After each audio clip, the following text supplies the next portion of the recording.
ধন্যবাদ আপনাদের সবাইকে।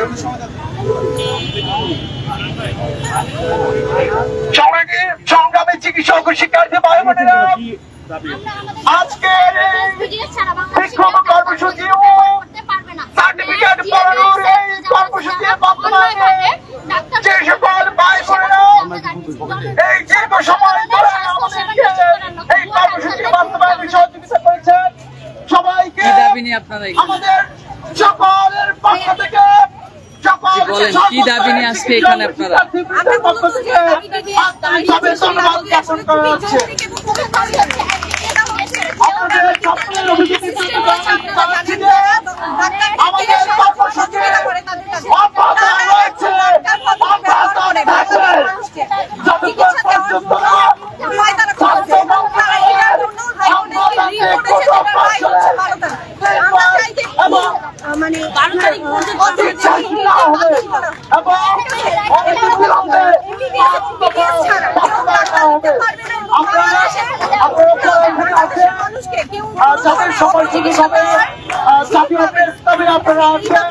আমরা 4টায় আমাদের সংবাদ সম্মেলন ও মত বিনিময় সভা শুরু করবো।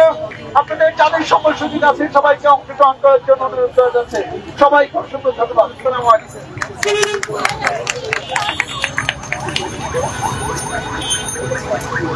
দর্শক, স্বাস্থ্য মন্ত্রণালয়ের চলমান আমলাতান্ত্রিক ও কূট কৌশলের প্রতিবাদে এবং 5 দফা দাবি বাস্তবায়নে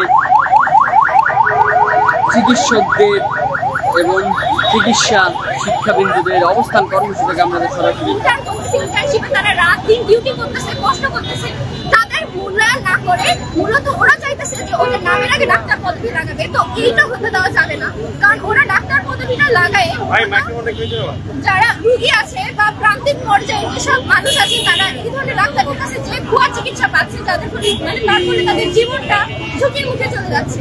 তো সেইটার বিরুদ্ধে অ্যাকচুয়ালি আমাদের এখানে আসা। আর প্রথমত হচ্ছে ডাক্তার ছাড়া কেউ কোনো ধরনের প্রেসক্রাইব করতে পারবে না কোনো ধরনের মেডিসিন। আর ডাক্তারদের মানে ডাক্তারদের চিকিৎসার জন্য আমরা প্রথমত এসএসসি পরীক্ষা দিচ্ছি, এইচএসসি পরীক্ষা দিচ্ছি, তারপরে আমরা একটা মেডিকেল অ্যাডমিশন টেস্ট দিচ্ছি। নেওয়ার পরে আমরা একটা হিউম্যান বডি সম্পর্কে 5 বছর পড়াশোনা করতেছি। আর তারা কি করতেছে যে এসএসসি পরীক্ষার পরে 6 মাসের বা 1 বছরের ট্রেনিং নিয়ে তারা একটা হিউম্যান বডিকে ডিল করছে। আমরা অ্যাকচুয়ালি মানুষকে মৃত্যুর মুখের দিকে ঠেলে দিচ্ছি। তো এইটার জন্য তারা যেন ডাক্তার পদবি ব্যবহার করে ভুল চিকিৎসা না দিতে পারে, আর ডাক্তার ব্যতীত কেউ যেন হোয়াইট অ্যাপ্রন ইউজ করতে না পারে, তার জন্য মূলত এই আন্দোলন। মানে ম্যাথসে যারা পড়াশোনা করছেন তাদের তারা ডাক্তার দাবিটা চাইতেছে, কিন্তু তারা তো অ্যাকচুয়ালি ডাক্তার হওয়ার যোগ্য না। আমরা একটা জিনিস আপনারা দেখেন, এটা সাধারণ একটা বিবেচনা যে আমরা এসএসসি পরীক্ষা দিচ্ছি, এইচএসসি পরীক্ষা দিচ্ছি, সারা দেশ ব্যাপী একটা অ্যাডমিশন টেস্ট হইতেছে।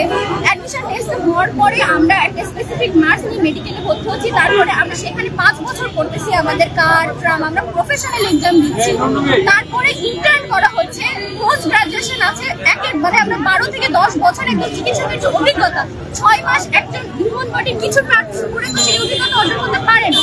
তো এইটা নিয়ে এইটার বিরুদ্ধেই আর এইখানটায় আসে। ভাই আমি বলতেছি, ঠিক আছে, আমি আপনাদের ভাইরাল জিনিস দেখি। যারা ডিএমএফ তারা যে স্কুলে পড়াশোনা করে সেটা maths medical assistant training school. যারা অ্যাসিস্ট্যান্ট ট্রেনিং স্কুল থেকে পড়ে তারা অবশ্যই ডাক্তার না, সেখানে বলাই আছে অ্যাসিস্ট্যান্ট ট্রেনিং স্কুল। আর যেসব নীতি নির্ধারক বা অন্য কেউ যারা উচ্চ পদস্থ আছে, যারা এদের ডাক্তার দেওয়ার জন্য উঠে পড়ে লেগেছে, তারা কি ম্যাচ দিয়ে চিকিৎসা করে? তারা তো চিকিৎসা করে না। আমার দেশের স্বাস্থ্য উপদেষ্টা সে কি ম্যাচ দিয়ে চিকিৎসা করে? করে না তো। আমার দেশের সচিব সে কি ম্যাচ দিয়ে চিকিৎসা করে? করে না তো। আমার দেশের মন্ত্রী ম্যাচ দিয়ে চিকিৎসা করে? করে না তো। তারা যদি ম্যাচ দিয়ে চিকিৎসা না করে, আমার দেশের খেটে খাওয়া গরিব মানুষ কেন ম্যাচ দিয়ে চিকিৎসা করবে? এই বৈষম্য আর থাকা যাবে না। যদি আমার স্বাস্থ্য উপদেষ্টা সিঙ্গাপুর যায়, ঠিক আছে, তাহলে আমার দেশের গরিব মানুষকে সিঙ্গাপুর পাঠাইতে হবে। যদি গরিব মানুষের চিকিৎসা ডিএমএফ করে, তাহলে আমার স্বাস্থ্য উপদেষ্টারও ডিএমএফ এর চিকিৎসা নিতে হবে। ঠিক। মেডিকেল অ্যাসিস্ট্যান্টকে যেখানে বলাই আছে মেডিকেল অ্যাসিস্ট্যান্ট, সেখানে এটাকে ডাক্তার বানানোর কোনো অবকাশ নাই। যে রিটটা 1 বা 2 শুনানিতে শেষ হয়ে যাওয়ার কথা সেটা 13 বছর ধরে ঝুলিয়ে রেখেছে। কত টাকা কই ঢালা হয়েছে সেটার হিসাব নেওয়া হবে। যদি এইরকম চলতে থাকে আর যদি ডাক্তার সমাজের সাথে অন্যায় হয় এর কঠিন জবাব দেওয়া হবে। ধন্যবাদ।